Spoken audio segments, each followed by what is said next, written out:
pain exploded out from her knee.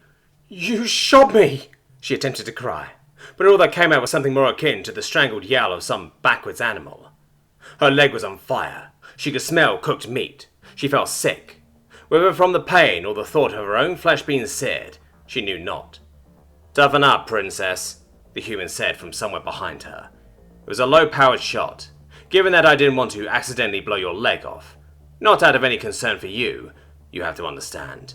But I have a feeling I'm going to need to keep you breathing and conscious for the next step of my plan. She felt something shove her off her seat, sending pain lancing up her damaged limb as she hit the floor. She yelled in pain, naturally. She could hear the sound of fingers pattering across her command interface before the human spoke again. "I want all of you over by that wall where I can see you. Hands in the air and no funny business. I might have needed this sack of shit alive, but the rest of you are all too expendable." Gritting her teeth, she managed to open her eyes to view the bridge through her tears. As the human had asked, her bridge crew were standing up and gingerly moving toward the back wall. Craning her neck, she found Jason sitting in her seat, one hand tapping away at her control pad, while the other kept a not entirely steady aim, pointed at her crew. Given that he was distracted by that, his typing speed seemed to be suffering, but nonetheless, it didn't take long at all for her to hear the distinctive sound of the bridge's door locks engaging. "That's better," Jason sighed. "Wouldn't want anyone interrupting our little romantic soiree on the bridge." "I'll kill you for this," Ella hissed, all thoughts of profit forgotten in the face of the agony pulsing out from her knee. "As the goddess is my witness, I will flay the very flesh from your bones." "Kinky," he muttered, not even looking at her. "Ah, shit, of course they're demanding confirmation. Just my luck is not entirely automated." Leaning down, he fixed a headset, which had come loose at some point in the last 2 minutes. "Your head engineer is asking for confirmation on your recently issued order to vent all the fuel they've collected," he said. "Give it to her." "Eat shit!" she grunted. Pain fled in her ankle and she screamed, as the smell of burned flesh grew in intensity. He sighed. "You know, I thought I'd enjoy this, getting revenge on you for everything you put me through, all the people you forced me to kill to get up here. Fortunately for you, I'm not enjoying this, so please, for both our sakes, tell the engineer to vent the fucking fuel before I have to shoot you a third time." She wanted to resist, to tell him to go to the deep. She couldn't though. It hurt too much. So when her headset came to life with the sound of her frantic engineering, asking why in the Empress's name she'd received an order to vent the fuel, they just collected. She did, as she was asked. "Do as I command," she sobbed, "or I'll have you shot." For just a moment she wished the woman on the other end would argue the seemingly ridiculous order, but she didn't. "Disadvantages of an institutional caste system and a feudal government, eh?" Jason chuckled, as if reading her thoughts. "The little people don't question the big ones." She grunted, the pain in her knee and ankle too much for her to banter. More than that, she felt defeated. If her head of engineering had done as she asked, then the hydrogen they collected would already be spewing uselessly back out into space, which was a significantly faster process than collecting it in the first place. "I'm done," she thought morosely. Any second now, an Imperial naval ship could show up, and we're in no position to resist them. Hell, they hadn't been even prior to a psychotic human occupying the bridge. Even the Whisker might have been able to give them more a run for its money if they hadn't gotten the drop on TC's ship. "How did you manage to get in here?" she asked, curious as to how he pulled it off in spite of herself. "Kill my head of security and steal her key card?" "Nope," the human chuckled, sounding just as tired as she felt. "While I appreciate that you think I could fight your head of security and whatever posse of goons she's got with her, I figured it was safer to just go around them." "How?" They'd been so sure he was trapped in the cargo area. Her chief of security was incompetent, but even she wasn't so incompetent that the human would have been able to just slip past her and her people. "Same way I won the combat exercise that got me stranded out here in the first place," Jason said, his voice sounding a little distant. "Snuck it through the vents, which is a lot less fun than it sounds." Fun? It sounded torturous. Sure, she supposed the human might have been able to fit, barely, but he would have had to crawl through hundreds of meters of ducts, including dozens of twists and turns. She shuddered, just imagining it. "You're insane," she said finally.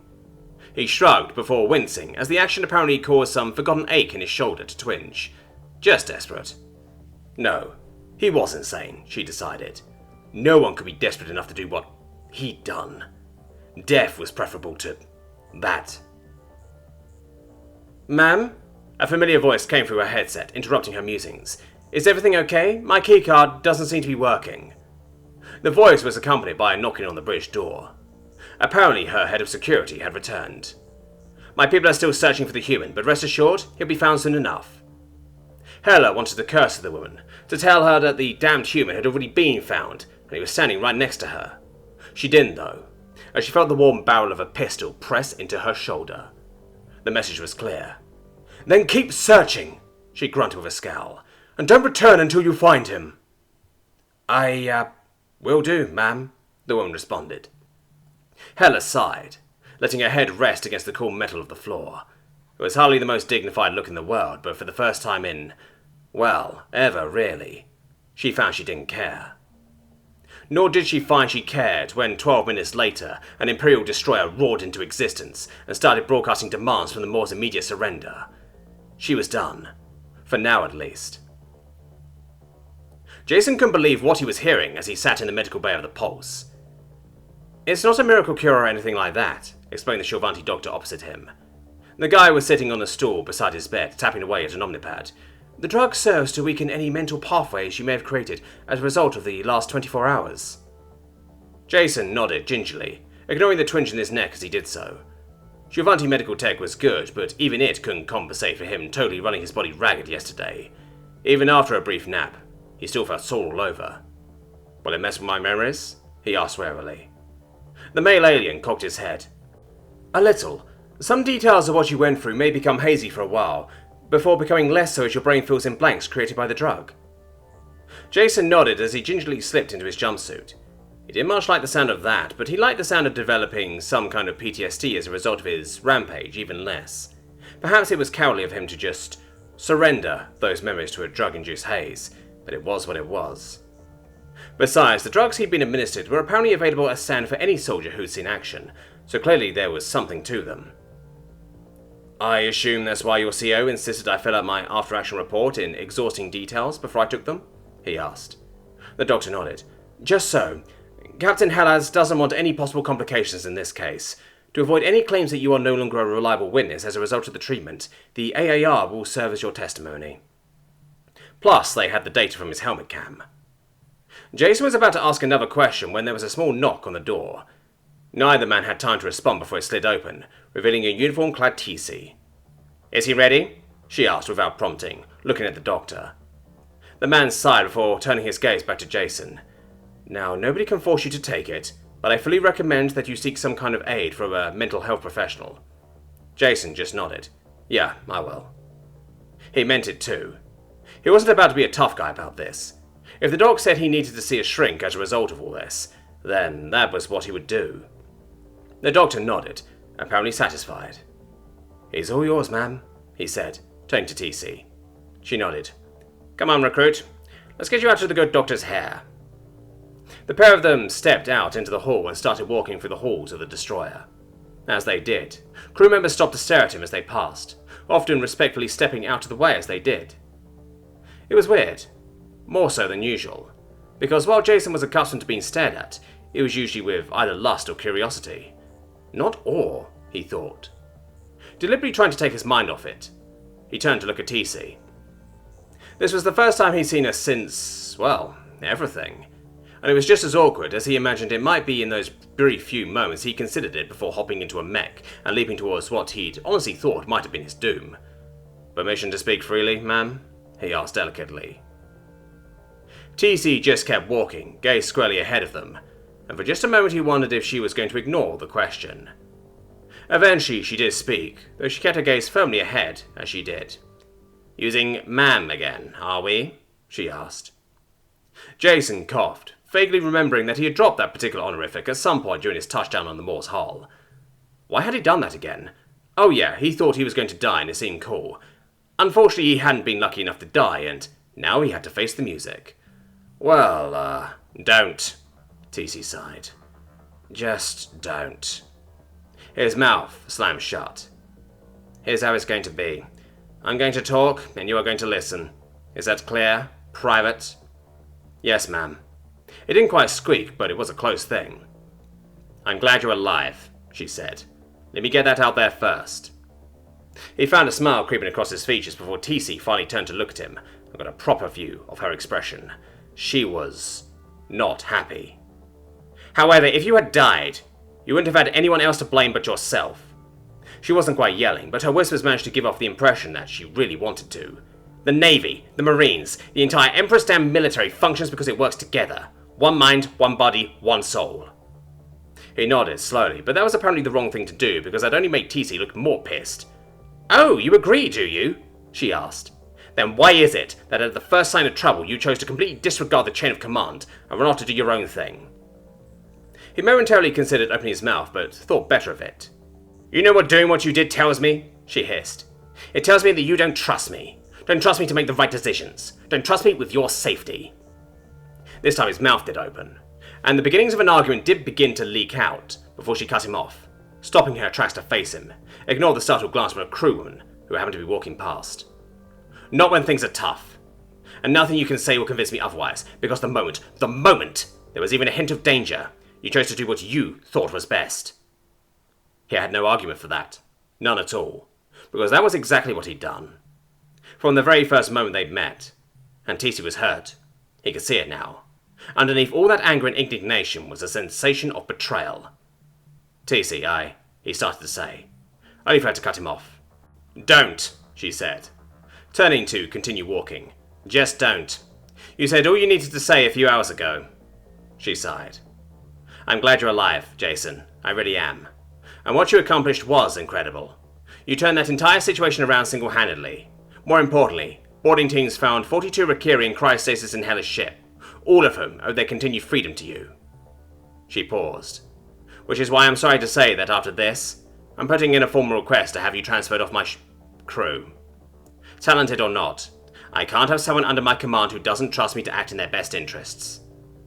He felt his heart sink. He liked TC, respected her as both a person and his leader, which is why her disappointment hurt so much. From anyone else, he probably wouldn't have cared. From TC, though, well, he wasn't exactly feeling great as they continued to stride through the halls of the ship. Not just from the knowledge that he'd hurt a person he'd honestly thought was a friend, but that he'd soon be separating from the people he'd come to know and like amongst the Whisker's crew.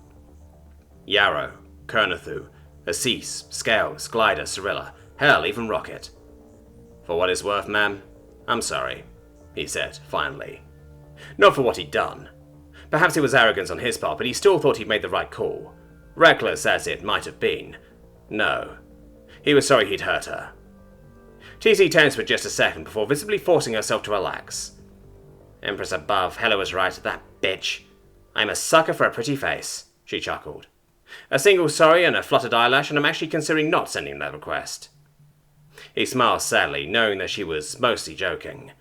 The pair continued walking in silence. A shuttle sat waiting in the Pulse's surprisingly spacious hangar bay. He was surprised to see the crew of the Whisker all awkwardly standing there, with the notable exception of Yarrow, who looked as dignified as she always did. Shouldn't they have been repairing the ship? Across from them and lined up in parade formation stood what he believed was near the entirety of the Pulse's crew. Because if it wasn't, the Pulse had a significantly larger complement than even its larger size relative to the Whisker would suggest. At the very back, stood near the ramp of the shuttle, were the Pulse's officers. Captain Helen stood proudly at the fore. As Jason and TC stepped into the bay, the whole room fell silent. "Is this for me?" he tentatively whispered. TC shrugged. "I did say what you did was impressive."